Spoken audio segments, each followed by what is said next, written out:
ఈ సమస్త విశ్వాన్ని సృష్టించింది సాక్షాత్తు ఆ శ్రీ మహావిష్ణువే. ఈ విశ్వంలో అనేక లోకాలు, జీవాలు బ్రహ్మచేత సృష్టించబడ్డాయి. శివుడు ఈ విశ్వంలో ఉన్న పాపాన్ని, అహంకారాన్ని, అజ్ఞానాన్ని తొలగిస్తాడు. పాతదనాన్ని కొత్తదిగా మారుస్తాడు. ఈ విధంగా ఈ ముగ్గురు త్రిమూర్తులు ఈ విశ్వాన్ని బ్యాలెన్స్ చేస్తూ ఉంటారు. ఈ విశ్వంలో ముఖ్యంగా 3 లోకాలు ప్రసిద్ధి చెందినవి. అవి స్వర్గలోకం, భూలోకం, పాతాళలోకం. స్వర్గలోకంలో దేవతలు ఉంటారు. భూలోకంలో మానవులు, జీవులు నివసిస్తూ ఉంటాయి. పాతాళలోకంలో రాక్షసులు ఉంటారు. అయితే ఈ లోకంలో ధర్మం నశించిన ప్రతిసారి, అధర్మం ఎక్కువైన ప్రతిసారి ధర్మ సంస్థాపన చేయడానికి ఆ శ్రీ మహావిష్ణువు దశావతారాలలో వచ్చి ధర్మ సంస్థాపన చేస్తాడు. అలా ఆ శ్రీ మహావిష్ణువు అనేక అవతారాలలో కనిపించాడు. మొట్టమొదటి అవతారమైన మత్స్య అవతారం గురించి మనము మాట్లాడుకున్నాము.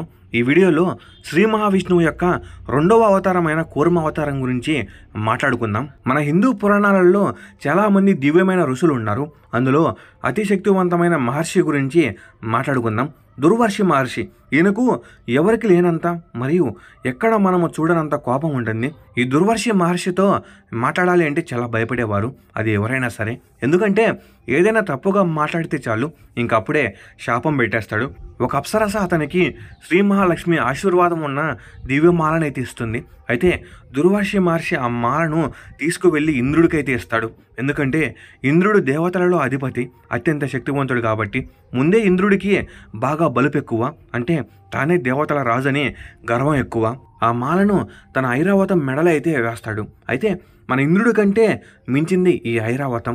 ఆ ఏనుగు ఆ మాలను నేలపై పడేసి తొక్కేసింది. అది కూడా దుర్వార్షి మహర్షి ముందు. ఇంకా చూడు నా స్వామిరంగా, దుర్వార్షి మహర్షికి ఎక్కడ లేని అంత కోపం వస్తుంది. అప్పుడు దుర్వార్షి మహర్షి ఇలా అంటాడు, ఈ మాల లక్ష్మీదేవికి స్వరూపం.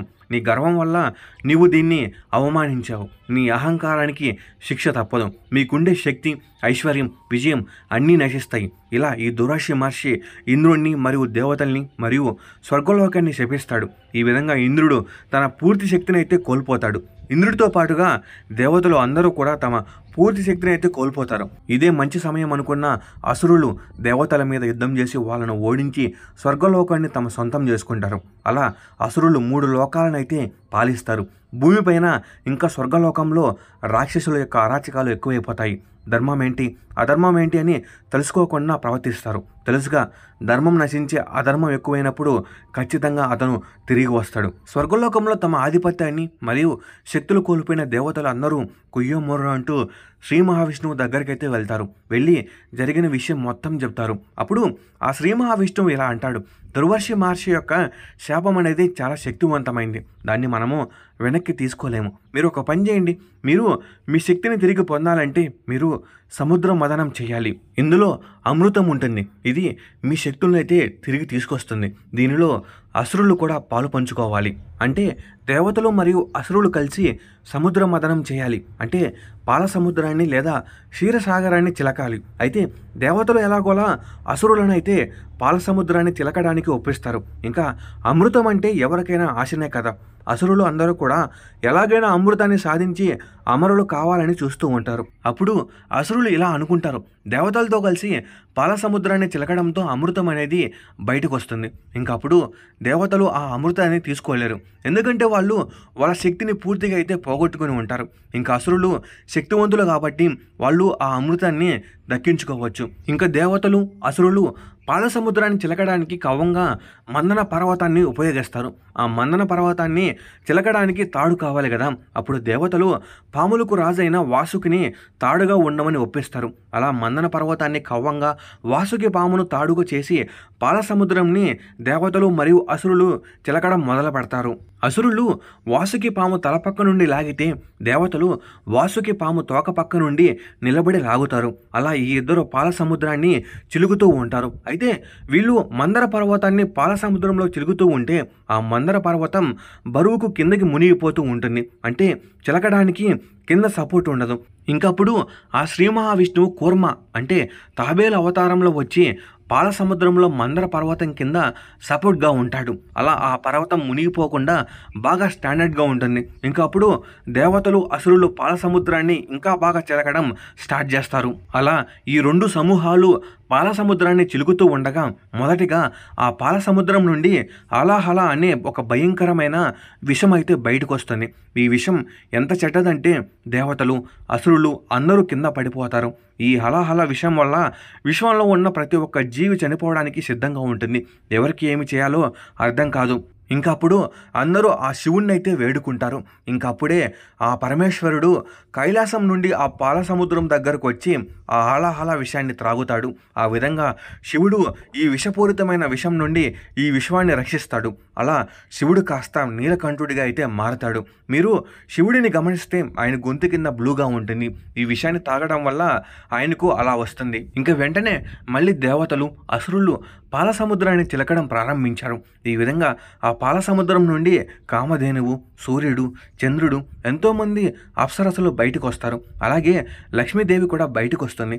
ఎంతోమంది వస్తున్నారు, కానీ అమృతం మాత్రం రావడం లేదు. ఇంకా చివరిగా ధన్వంతరి ఆయుర్వేద వైద్యుడిగా అవతరించి అమృతాన్ని ఆ పాల సముద్రం నుండి బయటకు తీసుకొస్తాడు.